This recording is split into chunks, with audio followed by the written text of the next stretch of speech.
esteja convosco. Ele está no meio de nós. Proclamação do Evangelho de Jesus Cristo, segundo Marcos. Glória a vós, Senhor. Naquele tempo, Jesus foi a Nazaré, sua terra, e seus discípulos o acompanharam. Quando chegou o sábado, começou a ensinar na sinagoga. Muitos que o escutavam ficavam admirados e diziam: de onde recebeu ele tudo isto? Como conseguiu tanta sabedoria? E esses grandes milagres que são realizados por suas mãos? Este homem não é o carpinteiro, o filho de Maria, irmão de Tiago, de José, de Judas e de Simão? Suas irmãs não moram aqui conosco? E ficaram escandalizados por causa dele. Jesus lhes dizia: um profeta só não é estimado em sua pátria, entre seus parentes e familiares. E ali não pôde fazer milagres algum. Apenas curou alguns doentes, impondo-lhes as mãos, e admirou-se com a falta de fé deles. Jesus percorria os povoados das redondezas, ensinando. Palavra da salvação. Glória a vós, Senhor. Meus irmãos e minhas irmãs, estamos caminhando, como eu sempre falo, com São Marcos, e São Marcos vai apresentando Jesus para nós. Um detalhe: o Evangelho de São Marcos foi o primeiro evangelho escrito. Aí, ele é o menor de todos os evangelistas, porque tem Mateus, Lucas, João e Marcos. Se for comparar, os capítulos dos outros são maiores. E Marcos, ele é muito sintético, mas ele é muito detalhista também.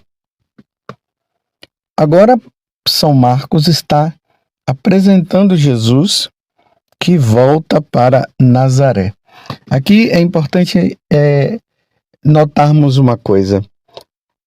Jesus, ele nasceu em Belém. As profecias do Antigo Testamento diziam que o Messias viria de Belém. Lembram que no Natal, César Augusto, ele instituiu lá um decreto, um recenseamento, e José e Maria, eles moravam em Nazaré e foram para Belém. Tudo isso foi providencial para que Jesus pudesse nascer em Belém, como as profecias diziam. Belém é também a cidade onde Davi nasceu. Então, Herodes, quando Jesus nasce, Herodes pretende matá-lo, e aí eles vão para o Egito, e quando eles retornam do Egito, eles voltam para Nazaré. Então, em Nazaré, Jesus foi criado lá. Então, quando ele volta do Egito, Jesus foi crescendo ali na cidade de Nazaré. Por isso que aqui está dizendo, nós estamos no capítulo 6, do versículo 1 até o 6 do Evangelho de São Marcos. E aqui diz: naquele tempo Jesus foi a Nazaré, sua terra, e seus discípulos o acompanharam. Então, a terra aonde ele foi criado, mas aonde ele nasceu foi na cidade de Belém.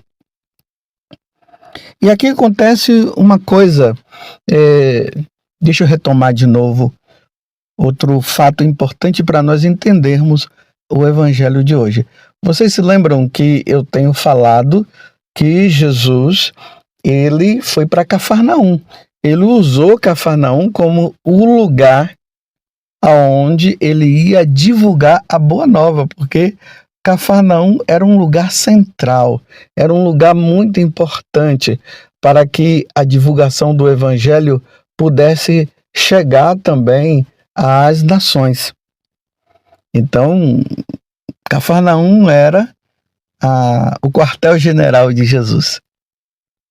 Então, até então, o que é que nós temos visto? Jesus ali na sinagoga, vai para a casa da sogra de Pedro, e depois ele vai para o mar da Galileia.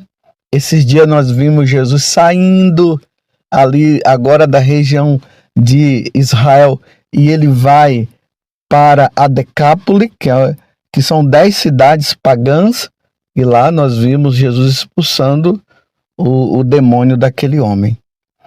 Agora Jesus volta e ele vai para onde?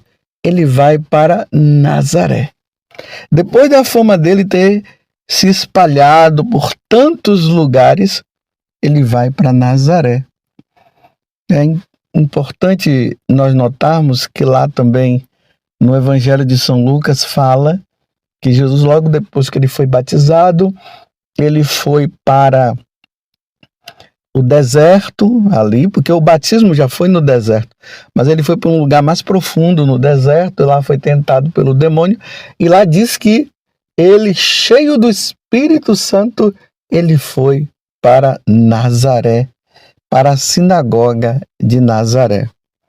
São Marcos aqui mostra, agora, de uma forma não igual a São Lucas, porque ali diz que ele foi para a sinagoga, e aqui Marcos diz que um dia de sábado, ele também chegou ali a ensinar na sinagoga, o povo estava escutando. Esse detalhe aqui, Lucas mostra de forma diferente. Lucas vai dizer que Jesus foi, abriu o livro do profeta Isaías, ele disse: hoje esse oráculo está acontecendo, que era Isaías 61, que oráculo que estava acontecendo? O Espírito do Senhor repousa sobre mim, porque ele me enviou para proclamar a boa nova aos pobres, para libertar os cativos e assim por diante. Então, quando Jesus, estando ali na sinagoga, ele começa a falar, o povo fica admirado. Muitos que o escutavam ficavam admirados. E a admiração era tão grande que eles olhavam para Jesus e diziam: mas como pode? Como pode vir tanta sabedoria desse homem? Mas esse homem não é o filho do carpinteiro? Ele não é o filho de Maria? Nós não vimos ele ali com os parentes dele?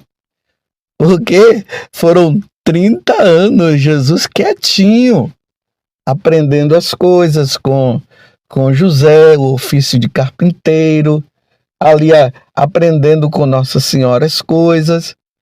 E agora ele se apresenta com tanta sabedoria, e o pessoal começa a dizer assim: mas e esses milagres que são realizados por suas mãos? Como pode uma coisa dessa? Mas quem é ele? Ficaram escandalizados. Só que esse escândalo aqui é um escândalo de rejeição. Eles rejeitaram Jesus. No Evangelho de São Lucas, no capítulo 4, depois vocês dão uma lida lá, vocês vão ver que eles quiseram até jogar Jesus no precipício.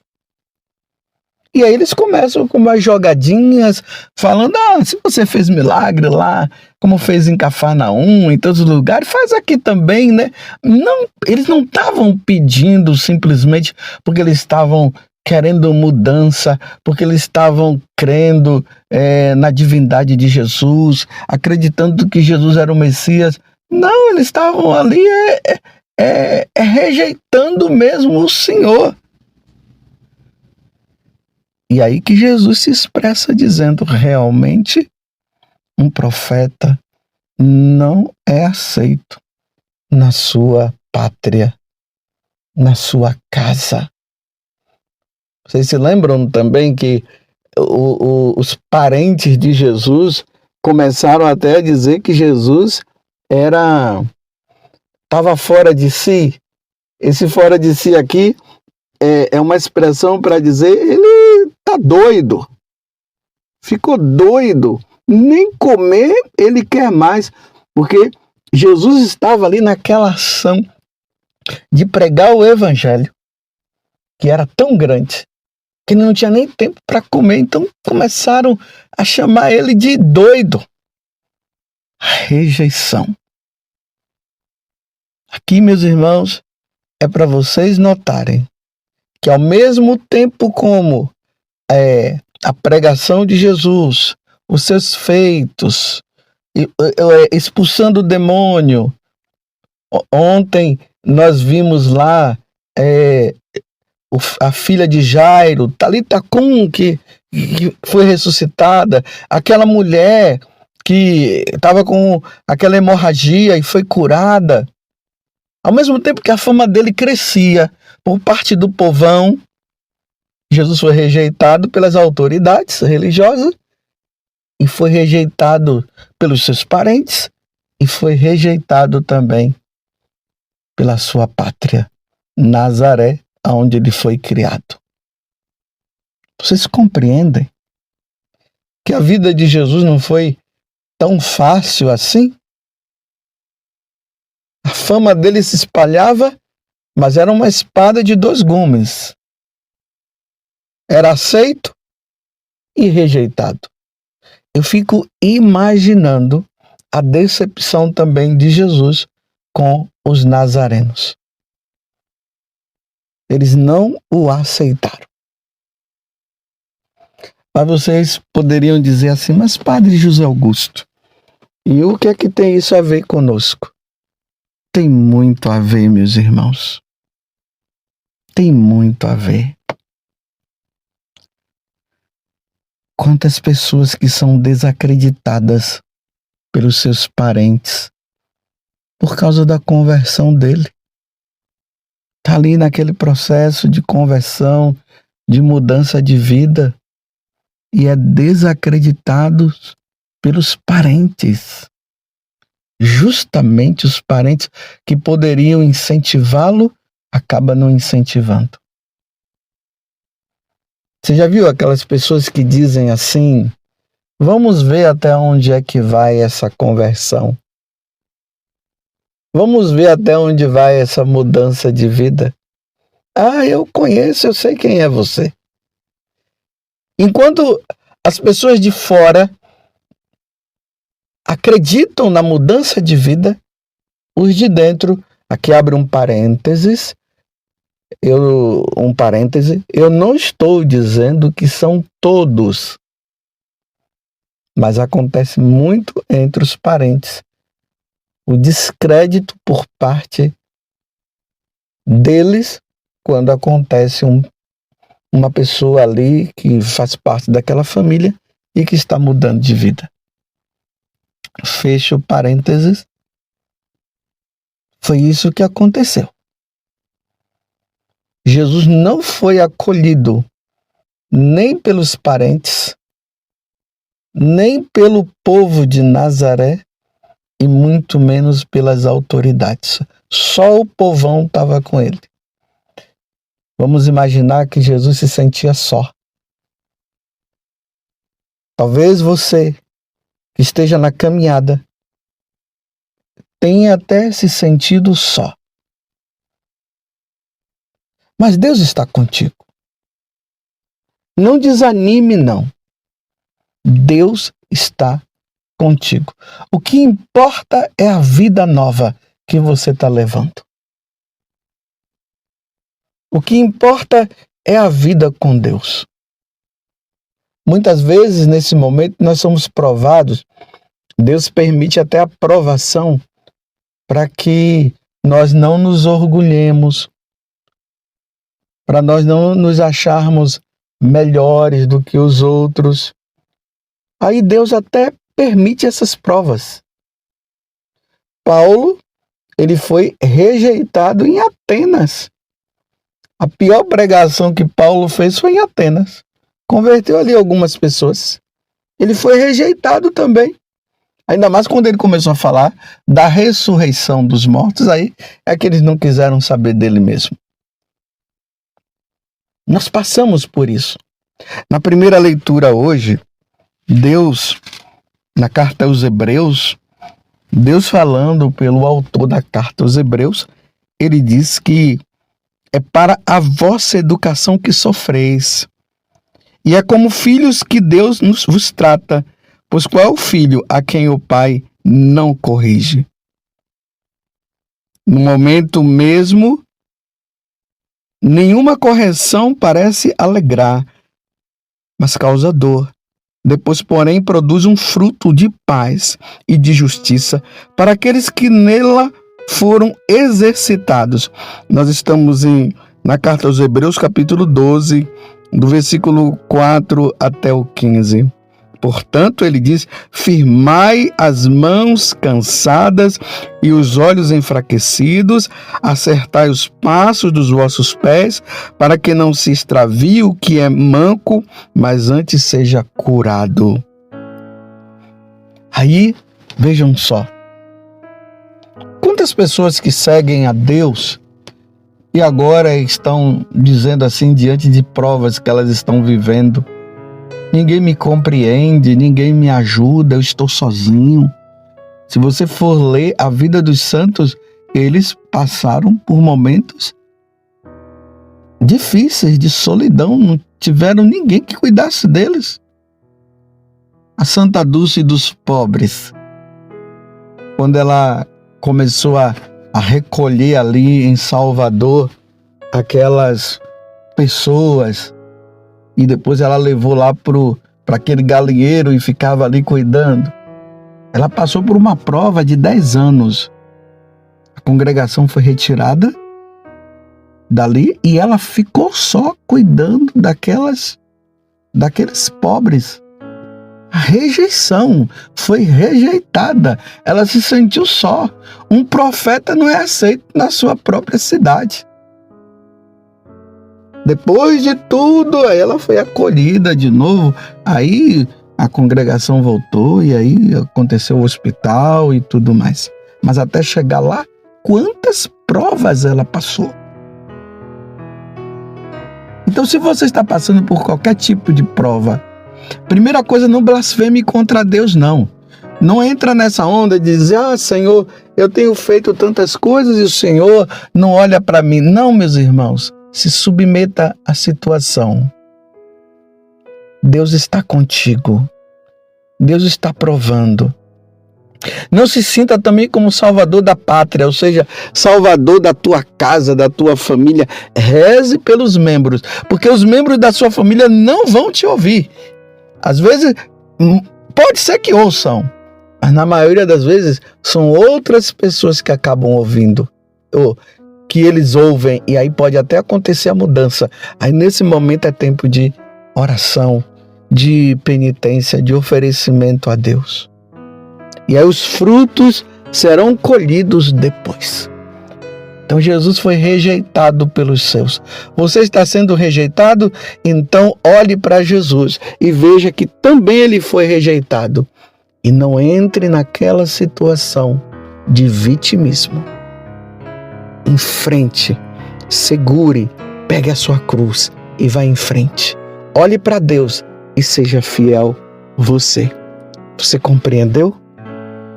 Se Jesus foi rejeitado, por que você também não poderia ser? A fidelidade é muito importante nesse momento. Que Deus nos conceda a graça da fidelidade. E quanto mais nós formos rejeitados, mas olhemos para Jesus e encontremos nele a força necessária para perseverarmos. Louvado seja nosso Senhor Jesus Cristo, para sempre seja louvado, e a nossa Mãe Maria Santíssima. seja fiel até a morte.